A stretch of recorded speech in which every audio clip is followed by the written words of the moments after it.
What's good, people? First of all, look, hands up. I owe you all an apology, like the existing subscribers. If you're new here, welcome. Hello, come on in. But I've been super busy with work. I've been dealing with two children under 5 years old. I'm sounding like one of those moaning dads now. There's a pandemic. All right, this is not really how you say sorry when you say sorry, but anyway, welcome. Come on in and let's talk about a really, really taboo question. Agile leadership certification. Is it one big fat con? Like, really? In 3 days, you're saying I'm going to walk into a classroom and I'm going to walk out with all of this experience, razzle dazzle. I can go in, lead, and transform organizations. I can see the cynicism and I can understand the cynicism. And because why would I need to pay somebody all of that money to do a course when my life experience as a change agent, coach, scrum master, whatever, I can do that anyways. I'm not saying that I can do it and I've got all the answers. I'm talking about you. You think you can do it. I'm not saying that you're like a Mr. or Mrs. Know-it-all. But you get the idea, right? You're thinking, I don't need to make that investment to be taught by somebody who's never even done it before so that I can forward my career. Was that balanced? Now I feel like I'm attacking people that don't have experience to teach courses. Nah, that's not fair. You know, we should leave the people alone that are teaching things that they've never done before. I mean, there's loads of judokas out there who teach judo that have never done judo. It's completely normal. Before I get going, this is broomfield.co.uk. They're like a cool little local coffee company. Really nice bunch.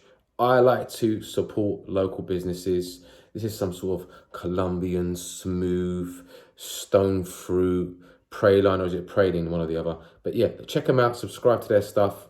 Pretty reasonable as well. Okay, let's get into it. So it's like, circa 2015. I've always wanted to eat deep pan Chicago pizza because they look unbelievable. They actually call them pies, not even pizzas. I like this guy's work called Michael Sahota. He's teaching this course called CAL, so Certified Agile Leadership. I jump on the plane, I go to Chicago, 3 days, and I have somewhat of a life-changing experience. I'm not just saying that, but it was life-changing.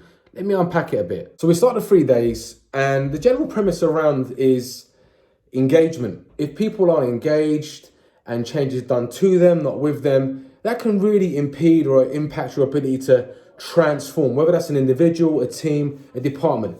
And I was digging that made sense. But how is that done?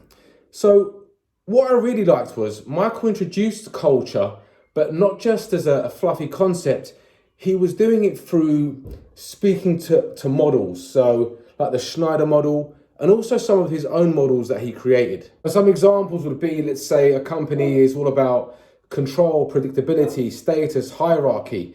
Now these things aren't bad in of themselves, but if they want to innovate more and they want people to grow and be, more intrinsically motivated, then that means they have to relinquish control. You can't have control and innovation at the same time because innovation involves experimentation, failure, and learning. Alongside a lot of the talking around culture and models, it then turned to the types of conversations to have with key decision makers. And what Michael does is he kills Agile, which is pretty interesting and cool because I like that we stopped focusing on the means. We spoke about what is it that decision maker wants? What do they want? What does it look like? What are the types of behaviors or the processes or the ways of working? And what is it they're going to commit to doing to bring that to life? Alongside that, there were conversations around how culture is created by structure and how structural changes, like when one manager or a leader leaves a company, creates a vacuum, and someone steps in and you might have to start the process again. And there was all kinds of, activities and exercises looking at the varying levels of autonomy and control and risk that different people want to take. So it was quite dynamic, and it wasn't looking at the world in a black and white way, which is exactly what complexity requires. Overall, it really felt like a playbook, right? And it's not that I hadn't come across a lot of these ideas or concepts, and I think a lot of the people in the room had a lot of experience as well, but it was being codified and brought together in this kind of map, if you like.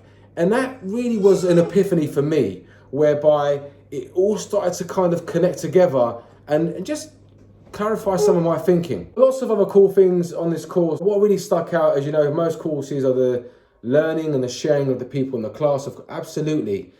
But what really stood out was Michael's experience, right? This ain't a video to plug Michael. This is about saying certified agile leadership or any of these kinds of courses comes down to the trainer. That's what's up, right? Have they been there and have they done it? It doesn't mean have they had a million success stories and everything's been perfect. In fact, I'm wary of people that tell me they've only had successes in our game. Because when you work with complexity, more than anything, you're going to be dealing with failure or learning if you want to be philosophical about it. So hearing about the theory and how it actually goes down in reality in certain scenarios, that was priceless to me. Cal made an impact on the way that I worked for the next 5 years. It does today, to be honest. And I would say to you, if you're interested in doing any of these types of courses around, leadership or whatever, look at the background and the experience of that person. What have they done? Where have they come from? How open are they about their failures? And, it's just, don't just make it a tick boxing exercise. It's not about your next gig to say, I've got all these certificates. Can you really take away meaningful knowledge that's been applied that you can try and put into use? Because the certificate won't be doing that for you. All right, I hope that was useful. And look, like and subscribe, and I'll catch you guys up very soon. Peace.